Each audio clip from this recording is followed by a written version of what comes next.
కేంద్రం ప్రవేశపెట్టిన బడ్జెట్ సామాన్యులపైన ఎటువంటి ఎఫెక్ట్ చూపించింది. నిన్న పద్దుల తర్వాత ఏ వస్తువులపైన ధరలు పెరగడం కానీ తగ్గడం కానీ జరిగాయి. డీటెయిల్గా మాట్లాడుకుందాం. సో మొత్తంగా ఇటు సిగరెట్, కాఫీ యంత్రాలపైన భారీగా ధరలు పెరగబోతున్నాయి. ఫెర్టిలైజర్స్ పైన ధరలు పెరుగుతాయి. ఇనుము పైన కూడా ధరలు పెరిగే అవకాశం ఉంది. ఇక కార్లు, మొబైల్ ఫోన్లు, ఎలక్ట్రానిక్ వెహికల్స్, బ్యాటరీస్, సోలార్ ప్యానెళ్ల పైన, తర్వాత మెడిసిన్స్, క్యాన్సర్ మెడిసిన్స్ పైన కొంత ధరలు తగ్గే అవకాశం ఉంది. ఇక సీ ఫుడ్ పైన కూడా కొంత ధరలు తగ్గే అవకాశం ఉంది. సో వారం రోజుల్లో ధరల అమలుకి వారం రోజుల సమయం కూడా పట్టే అవకాశం ఉంది. సో నిన్నే బడ్జెట్ అనౌన్స్ చేశారు కాబట్టి వీటిపైన ధరలు తగ్గే అవకాశం ఉంది. సో కొంత ఇక్కడ సిగరెట్ల పైన ధరలు పెరగడానికి పెద్దగా ఎవరు సామాన్యులు అంతా పెరగడాన్ని ఎవరు పెద్దగా ప్రభావం చూపించరు. అది కొంతమందికి మాత్రమే, అయితే సిగరెట్ కన్జ్యూమ్ చేసే వాళ్ళకి మాత్రమే ఆ ప్రభావం ఉంటుంది. ఇక కాఫీ యంత్రాలు, ఫెర్టిలైజర్స్, మోస్ట్లీ ఫెర్టిలైజర్స్ పైన అంటే రైతుల పైన భారం పడినట్టే. ఇనుము ధరల విషయంలో కూడా కొంత ఐరన్ ఓర్కి సంబంధించి దాని ఎక్స్పోర్టింగ్ ఏమంటారు దాన్ని కన్స్ట్రక్షన్ కంపెనీస్కి మాత్రం ఎక్కువగా ఎఫెక్ట్ అయ్యే అవకాశం ఉంది ఇనుము ధర పెరగడం పైన. సో ఈ స్థాయిలో బడ్జెట్ ఉంటుంది. సామాన్యుల పైన కొంత ప్రభావం పడుతుంది, కొంత రిలాక్సేషన్ దొరుకుతుందని ఎవరు యాక్సెప్ట్ చేయలేకపోయారు, ఎవరు ఆశించలేరు. సో సడన్గా ఈ డౌన్ఫాల్ అంటే ఆ బడ్జెట్కి సంబంధించిన విషయం పైన కొంత ఆందోళన వ్యక్తం చేస్తున్నారు.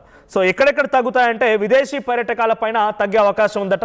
కానీ ఎంతమంది విదేశీ పర్యటనలు చేస్తున్నారు? Most of the public with in ఇండియాలో ఉంటుండ్రు. ఇక్కడే ఉద్యోగాలు, ఇక్కడే చదువులు అన్నీ ఇక్కడే ఉంటాయి. సో విదేశీ పర్యటనకి చాలా తక్కువ మంది, అరుదుగా ఎవ్రీ 100లో ఒక 10% లేదా 5% మాత్రమే వెళ్తుంటారు, వాళ్ళకి అవకాశం. ఇక విదేశీ విద్య పైన కూడా కొంత ఖర్చు తగ్గించే విధంగా దీన్ని తగ్గబోతుందంట.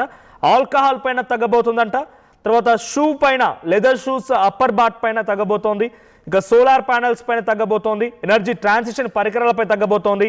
క్యాపిటల్ గూడ్స్, క్రిటికల్ మినరల్స్ పైన కూడా తగ్గే అవకాశం ఉందట. ఇక వ్యక్తిగత వినియోగానికి వాడే పరికరాలకి కొంత 20 నుంచి 10% దాన్ని బీసీడీ, బేసిక్ కస్టమ్ డ్యూటీని తగ్గించారంట. మెడిసిన్స్ పైన, ముఖ్యంగా క్యాన్సర్ మెడిసిన్ పైన, డయాబెటిక్ మెడిసిన్ పైన, ఇక మన దేశ తీర ప్రాంతాల నుంచి ప్రత్యేక ఆర్థిక మండలి పరిధి వరకు ఉన్న వరకు సముద్ర జలాల్లో మన జాలర్లు పట్టుకునే చేపల్లో కొంత సీ ఫుడ్, మన విత్ ఇన్ ఇండియాలో ఉన్నటువంటి సీ ఫుడ్ పైన ట్యాక్స్ తగ్గుతుంది. ఇక న్యూక్లియర్ ప్రోడక్ట్స్ వాడేటువంటి రా మెటీరియల్స్ పైన ట్యాక్స్ తగ్గుతుంది. విద్యుత్ వాహనాల్లో ట్యాక్స్ తగ్గుతుంది. భారత్లో తయారయ్యే స్మార్ట్ ఫోన్లు, ట్యాబ్లెట్లు, భారత్లో ఎన్ని రకాల స్మార్ట్ ఫోన్లు తయారవుతున్నాయి, సో అది ఎక్కడ అమ్ముతున్నారు, వాటి ధర తగ్గే అవకాశం ఉందట. ఇక ధర పెరిగే దాంట్లో సిగరెట్స్, తర్వాత ఇంకా రకరకాలుగా ఫ్యూచర్ ఆప్షన్స్ ట్రేడింగ్లో, విలాసవంత లగ్జరియస్ వాచెస్, ఆల్కహాల్, సిగరెట్లు, బీడులు, పాన్ మసాలా, గుట్కాపై పెరిగే అవకాశం ఉంది. కాఫీ యంత్రాలపైన కూడా పెరిగే అవకాశం ఉంది. తర్వాత ammonium phosphate, ammonium nitrate phosphate పైన కూడా పెరగవచ్చు. తర్వాత షూటింగ్ కోసం వాడే కెమెరాల ధరలు కూడా పెరగవచ్చు. సో కెమెరాల ధర పెరగవచ్చు, మైక్స్, ఇతరత్ర ప్రోడక్ట్స్ ధరలు కూడా పెరగవచ్చు.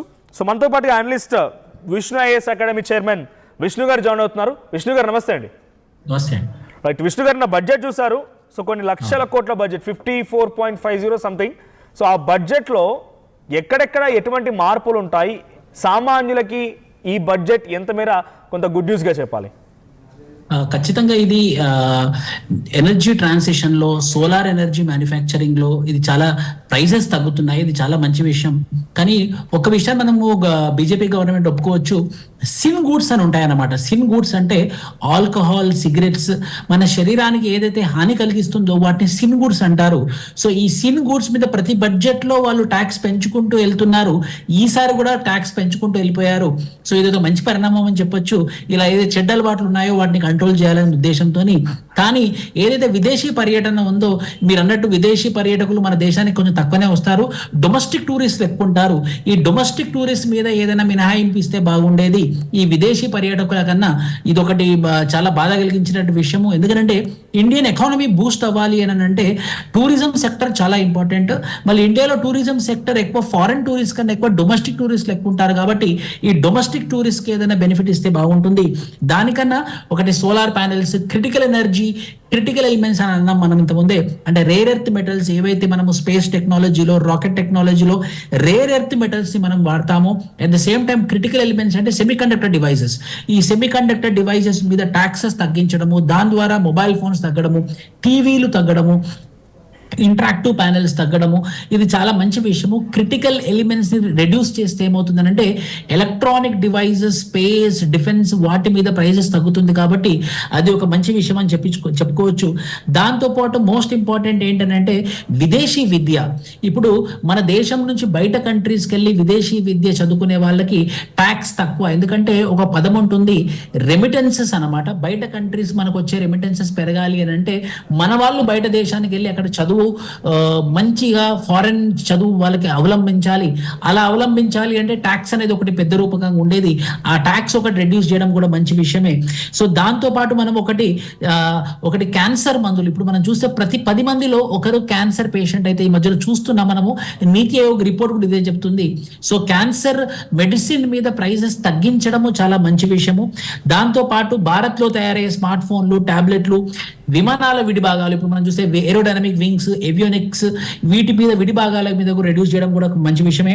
అణు విద్యుత్ ప్రాజెక్టులకు, అవును ఇప్పుడు మనము ఆల్టర్నేటివ్ ఎనర్జీ లాగా న్యూక్లియర్ ఎనర్జీని మనం తీసుకొని వెళ్తున్నాము. సో గవర్నమెంట్ ఆఫ్ ఇండియా కూడా చాలా అగ్రెసివ్ గా న్యూక్లియర్ పవర్ ప్రొడక్షన్ మీద ముందుకు వెళ్తుంది. ఎందుకంటే ఈ ఫాసిల్ ఫ్యూయల్స్ ఏవైతే ఉన్నాయో, థర్మల్ పవర్ కావచ్చు, ఈ ఆయిల్ ఎలక్ట్రిసిటీ ప్రొడక్షన్ కావచ్చు, ఎప్పటికైనా అది అయిపోయే అవకాశాలు ఎక్కువ ఉన్నాయి. కాబట్టి రెన్యూవబుల్ ఎనర్జీ సోర్సెస్ కూడా అంత బూస్టింగ్ గా ఉండదు. కాబట్టి న్యూక్లియర్ ఎనర్జీ అనేది చాలా ఇంపార్టెంట్. సో ఈ న్యూక్లియర్ ఎనర్జీ ప్రొడక్షన్ మీద ఇంపార్టెన్స్ ఇస్తూ, ఎలక్ట్రిసిటీ ఎక్కువ ప్రొడ్యూస్ చేస్తూ, దానికి కావాల్సిన విడిభాగాల మీద తక్కువ ప్రైజెస్, ట్యాక్సెస్ తగ్గించడం వల్ల న్యూక్లియర్ ప్రొడక్టివిటీ అనేది ఇంక్రీజ్ చేయడం అనేది చాలా మంచి విషయము.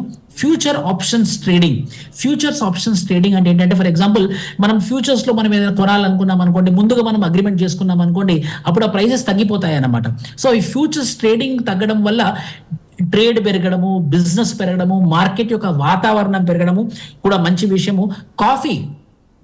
కాఫీ ప్రైజెస్ అయితే పెరగబోతున్నాయి. కాఫీ రోస్టింగ్ మెషిన్స్ పెరగబోతున్నాయి ఈ మధ్యలో. అంటే ఇవన్నీ మనం రెగ్యులర్ గా మాట్లాడుతున్నాం. బట్ మోస్ట్లీ సామాన్యులకు సంబంధించి రెగ్యులర్ గా మనం మాట్లాడుకున్నాం డైలీ విషయాల్లో. So travelling charges, petrol diesel పైన ఏమైనా ప్రభావం ఉంటుందా? ఆ తర్వాత నిత్యవసర సరుకుల విషయంలో ప్రభావం ఉంటుందా? లేదంటే విదేశీ విద్యకు సంబంధించి అలా ఉంటే విత్ ఇన్ ది కంట్రీలో కూడా ఇక్కడ విద్యార్థిని చదివించాలన్నా కొంత ఇబ్బందే.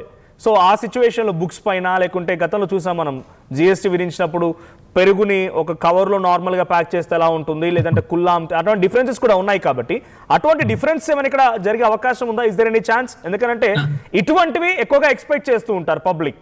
సో వాళ్ళ డైలీ అవసరాల విషయంలో, నెసరీ ఫుడ్స్ విషయంలో, లేకపోతే బేసిక్ పావర్టీ నుంచి బయట రావడం కోసం ఉపయోగించేటువంటి ఆ 5 మినిమం బేసిక్ ఎసెన్షియల్స్ విషయంలో ఏమైనా తగ్గుతుందా? టెక్స్టైల్కి సంబంధించి టెక్స్టైల్ పార్క్స్ ఏర్పాటు చేస్తానన్నారు. సో దానిపైన క్లాతింగ్ విషయంలో ఏదైనా రేట్స్ తగ్గే అవకాశం ఉందా? చాలా మంచి ప్రశ్న సార్.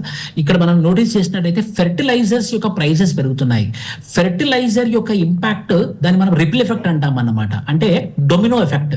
ఈ ఫెర్టిలైజర్స్ ప్రైజెస్ కనుక పెరిగితే క్రాప్స్ ప్రైసెస్ పెరుగుతుంది, ఇన్పుట్ కాస్ట్ పెరుగుతుంది, సో అవుట్పుట్ కాస్ట్ పెరుగుతుంది. దీని ద్వారా మినిమం బేసిక్ అయినటువంటి అత్యవసర సరుకులైనటువంటి భోజనం, రైస్ ప్రైసెస్ పెరిగే అవకాశాలు ఎక్కువగా ఉంటాయి, కూరగాయల ప్రైసెస్ పెరిగే అవకాశాలు ఉంటాయి, షుగర్. సో మనం ఏదైతే కన్జ్యూమ్ చేస్తామో ఈ కన్జ్యూమర్ గూడ్స్ అన్నిటి మీద కూడా ఇంపాక్ట్ అయ్యే అవకాశాలు ఎక్కువగా ఉన్నాయి.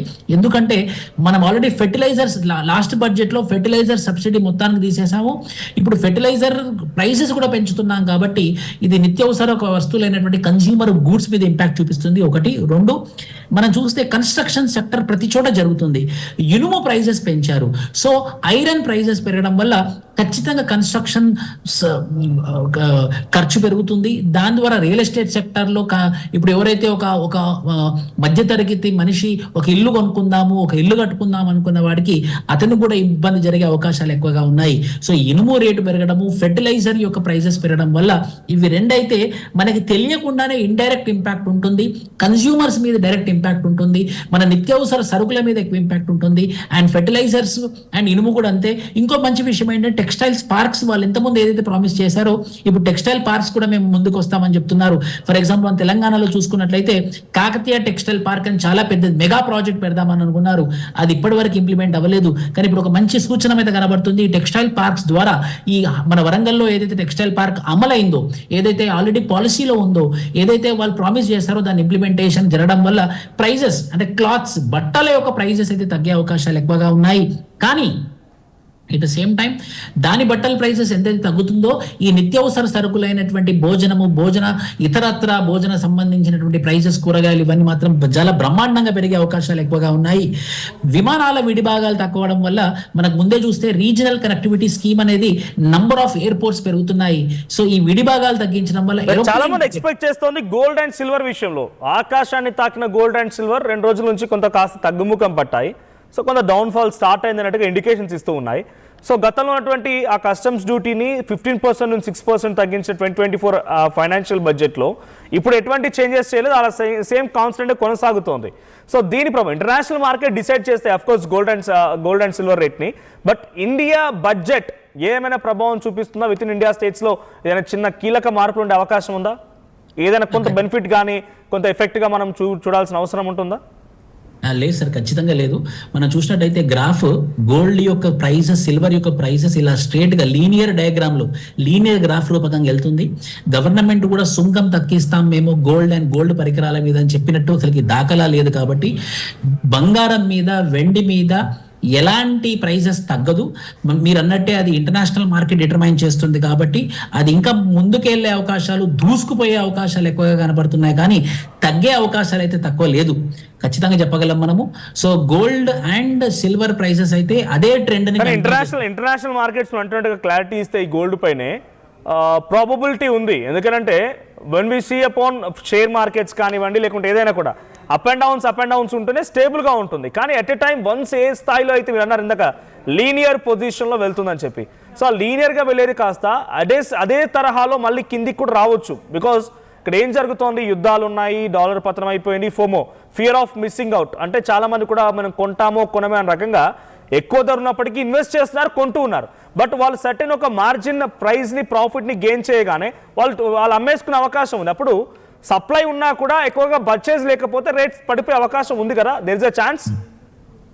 డిమాండ్ సప్లై అండ్ డిమాండ్ ప్రకారంగా ఎప్పుడైతే డిమాండ్ ఎక్కువ ఉందో సప్లై లేదనుకోండి ప్రైసెస్ పెరుగుతుంది, సప్లై ఎక్కువ ఉండి డిమాండ్ లేదనుకోండి ప్రైసెస్ తగ్గుతుంది. మీరు అన్నట్టు ఇప్పుడు ప్రపంచం ఒక అనిశ్చిత సిచ్యువేషన్ లో ఉంది. ప్రపంచం ఇప్పుడు ఎట్లాగూ ఇరాన్ చూసుకున్నా సరే, మిడిల్ ఈస్ట్ చూసుకున్నా సరే, అమెరికన్ తీసుకున్నా సరే, వెనెజువేలా తీసుకున్నా సరే, అక్కడ డిమాండ్ లేదు కాబట్టి సో సప్లైకి ఆధారంగా ప్రైసెస్ తగ్గే అవకాశాలు ఉన్నాయి. కానీ మన ఈ బడ్జెట్ వల్ల మాత్రము డైరెక్ట్ గా బంగారం మీద, వెండి మీద మాత్రం ఎలాంటి ఇంపాక్ట్ ఉండదు.